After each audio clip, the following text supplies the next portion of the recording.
اعوذ باللہ من الشیطان الرجیم بسم اللہ الرحمن الرحیم الحمدللہ رب العالمین والصلاة والسلام علی نبینا محمد وآلہ الطیبین الطاہرین المعصومین ولعنۃ اللہ علی اعدائہم اجمعین من یوم ظلمہم الی لقاء یوم الدین اما بعد قال اللہ الحکیم بسم اللہ الرحمن الرحیم وقل جاء الحق وزہق الباطل ان الباطل کان زہوقا۔ ناظرین کرام، محرم الحرام میں حضرت امام حسین علیہ السلام کے عزاداران جہاں جہاں بھی پرسا اور عزا کا یہ صف بچھا کے بیٹھے ہیں، خداوند عالم ان سے یہ صف عزا قبول فرمائے، گریہ و عزا قبول فرمائے، اور مادر گرامی حضرت امام حسین جناب سیدہ کائنات سیدہ زہرا صلوات اللہ علیہا ہم سے راضی و خوشنود ہوں، کیونکہ اللہ کے نبی نے اس کو کامیابی قرار دیا ہے کہ جس پہ جناب سیدہ راضی ہیں اس پہ نبی فرماتے ہیں کہ میں راضی ہوں، اور جس پہ میں راضی ہوں اس پہ اللہ راضی ہے، اور یقیناً جس پہ اللہ راضی ہے اس پہ یقیناً کامیابی ہی اس کے قدم چومتی ہے، جنت اس کا مقدر ہے، دنیا و آخرت میں اس کا اعلیٰ مقام ہے۔ اور خداوند عالم نے ہمیں توفیق دی ہے کہ ہم جناب سیدہ زہرا سلام اللہ علیہا کے بیٹے کا ماتم منا کے صف عزا بچھا کے دنیا کو یہ پیغام دے رہے ہیں کہ آج 1400 سال بعد بھی ہم نواسۂ رسول کے عزاداروں میں اور غمگساروں میں ہیں، حسین کے دشمنوں میں ہمارا نام نہ لکھا جائے۔ معرکہ حق و باطل کے ضمن میں آپ کی خدمت میں گزارشات پیش کرنے کا شرف حاصل ہو رہا ہے، اور یقیناً کربلا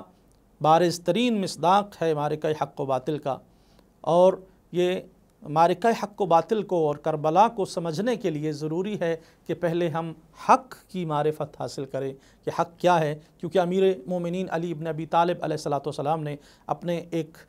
سپاہی سے یہ کہا تھا کہ جب اس نے کہا مولا ہمیں نہیں معلوم ہم حق پر ہیں یا نہیں صفین کے بعد، تو آپ نے فرمایا کہ آپ کو حق کا ہی علم نہیں ہے تو پھر آپ کو یہ کیسے پتہ ہوگا کہ اہل حق کون ہے؟ آپ باطل کو ہی نہیں سمجھتے تو آپ کو کیا معلوم کہ اہل باطل کون ہے؟ لہٰذا پہلے حق کو سمجھنے کی ضرورت ہے، عرفان حق کی ضرورت ہے، پھر سمجھ آئے گا کہ ہم حق پر ہیں یا ہم حق پر نہیں ہیں۔ ناظرین کرام،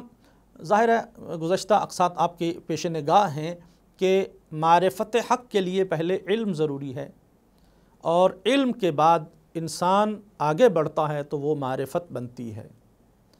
حق کی معرفت حاصل کر لینا۔ اب سوال یہاں پہ یہ پیدا ہوتا ہے کہ جب ہم حق کی پہلے علم حاصل کرتے ہیں اور صحیح جگہ سے حاصل کرتے ہیں، جہاں اللہ نے علم قرار دیا ہے وہیں سے حاصل کرتے ہیں، اور پھر وہ معرفت بھی بن جاتی ہے اور ہمارے اندر وہ قلب کے اندر ہمارے وہ معرفت پیدا ہو جاتی ہے، تو کیا یہ معرفت کافی ہے یا اس سے آگے بھی کسی چیز کی ضرورت ہے؟ تو میں یہاں ایک واقعہ آپ کی خدمت میں پیش کرنا چاہوں گا کہ جس سے ہمیں یہ بات سمجھ آ جائے گی کہ حق کی معرفت حاصل کر لینا یہ کافی نہیں ہے، اس سے آگے بھی بہت منازل ہیں کہ جن کو طے کرنا ضروری ہے۔ حضرت رسول اکرم صلی اللہ علیہ وآلہ وسلم خاتم النبیین کی بارگاہ مقدس میں جس طرح کے لوگ تشریف فرما ہوتے تھے، ایک شخص بہت مشہور نام ہے تاریخوں میں ان کا، وہ بھی نبی اکرم صلی اللہ علیہ وآلہ وسلم کی بارگاہ مقدس میں بیٹھے ہیں، اور مڑ مڑ کے نبی کی طرف سے رخ ہٹا کے مڑ کے دوسری جانب بار بار دیکھتے ہیں۔ تو یہ بات حضرت رسول اللہ صلی اللہ علیہ وآلہ وسلم کے پیش نگاہ تھی، اور آپ نے فرمایا کہ آپ میرے سامنے بیٹھے ہیں اور میں آپ سے خطاب کر رہا ہوں، آپ مڑ مڑ کے اس طرف کیا دیکھتے ہیں؟ تو کہا کہ یا رسول اللہ اس جانب مشکل کشا شیر خدا علی ابن ابی طالب علیہ السلام تشریف فرما ہیں، اور میں بار بار مڑ کے ان کو دیکھتا ہوں۔ تو آپ صلی اللہ علیہ وآلہ وسلم نے سوال فرمایا کہ آخر کیوں مڑ مڑ کے علی کو دیکھتے ہو؟ تو کہا مجھے علی سے محبت ہے، علی سے پیار ہے، علی آپ کے جانشین ہیں، علی آپ کے بھائی ہیں، آپ نے فرمایا ہے کہ علی کا چہرہ دیکھنا عبادت ہے، تو میں مڑ مڑ کے علی ابن ابی طالب کا چہرہ دیکھ رہا ہوں۔ اب یہ بات یقیناً سمجھنے کے لیے کافی ہے کہ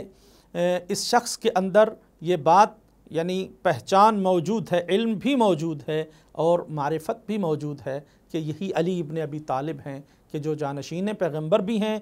رسول اللہ نے ان کو اپنا بھائی بھی قرار دیا ہے، اور یہی اعلیٰ اور عرفہ ہستی ہیں کہ جن کے چہرہ کو دیکھنا بھی اللہ کی عبادت کا درجہ رکھتا ہے۔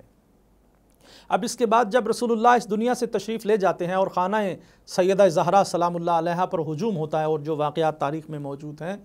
اس میں بھی تاریخ میں یہ ملتا ہے کہ یہی شخصیت جب خانہ زہرا پر ہجوم ہوا اور دروازہ سیدہ کو،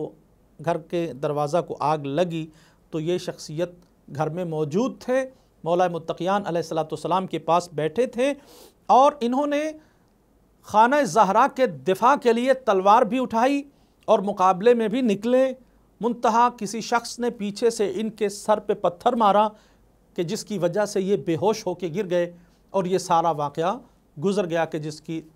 تاریخ گواہی دیتی ہے۔ جب ان کو ہوش آیا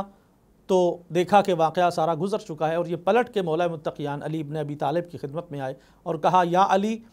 اب ہمیں حکم دیجئے کہ ہم انتقام لیں، ہم آپ کی خدمت میں آئے ہیں، اور بھی لوگوں کو اکٹھا کر کے لائے کہ یا علی آپ تلوار اٹھائیے، آپ ہمارے ساتھ نکلیے، آپ آگے چلیے، ہم آپ کے ساتھ ہیں، اور جناب سیدہ پر، رسول کی اکلوتی بیٹی پر ہونے والا یہ ظلم ہمیں قطعاً برداشت نہیں ہے۔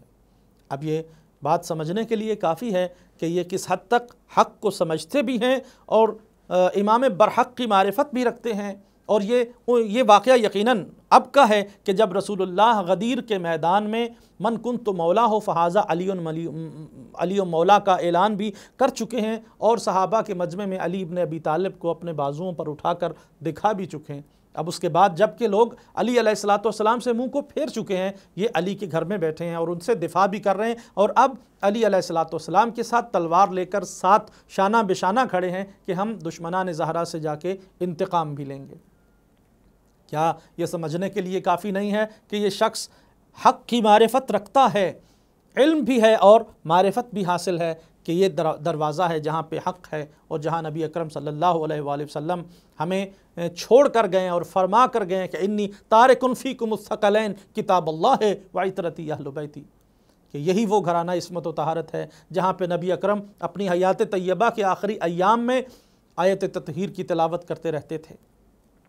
تو یہ پہچان تھی، یہ معرفت تھی۔ اب یہاں حضرت مولا متقیان علی ابن ابی طالب علیہ السلام نے ارشاد فرمایا کہ میں اس طرح قیام نہیں کروں گا، تلوار نہیں اٹھاؤں گا، آپ جائیے اور کل تشریف لائیے اور سارے حضرات اپنے سر کے بال منڈوا کے آئیے۔ اب ذرا دیکھیے گا، کل جب دوبارہ لوگ لوٹ کے آئے تو 4 لوگ جو تھے وہ لوٹ کے آئے جو سر منڈوا کے آئے تھے، اور ان میں یہ شخصیت موجود تھی۔ یعنی اتنے ہجوم میں جو 4 لوگ حق پہ قائم تھے، ان میں سے ایک یہ بھی تھے کہ جو قیام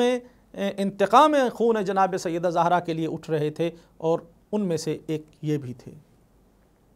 لیکن کیا ہوا؟ ہمیں تاریخ، جب ہم تاریخ کی ورق گردانی کرتے ہیں تو ہمیں ایک اور منزل ملتی ہے کہ جب جنگ جمل ہوتی ہے تو مولا متقیان علی ابن ابی طالب علیہ السلام کے مقابل میں یہی شخصیت صف اول کے دشمنوں میں جا کے علی ابن ابی طالب کے کھڑی ہوتی ہے، اور وہ فوج جو علی ابن ابی طالب علیہ السلام سے ٹکرانے کے لیے آ رہی ہے، اسی کے سپہ سالار بن کے سامنے سے آ رہے ہیں، اور علی علیہ السلام کے ساتھ جنگ ہوتی ہے اور اس جنگ میں یہ شریک رہتے ہیں۔ یہ کیا ہوا؟ حقیقت میں یہ بات سمجھنے کے قابل ہے کہ علم بھی تھا، معرفت بھی تھی، لیکن یہ کافی نہیں ہے۔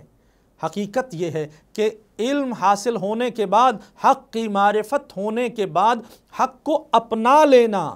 اور حق کے سامنے سر تسلیم خم کر لینا یہ ضروری ہے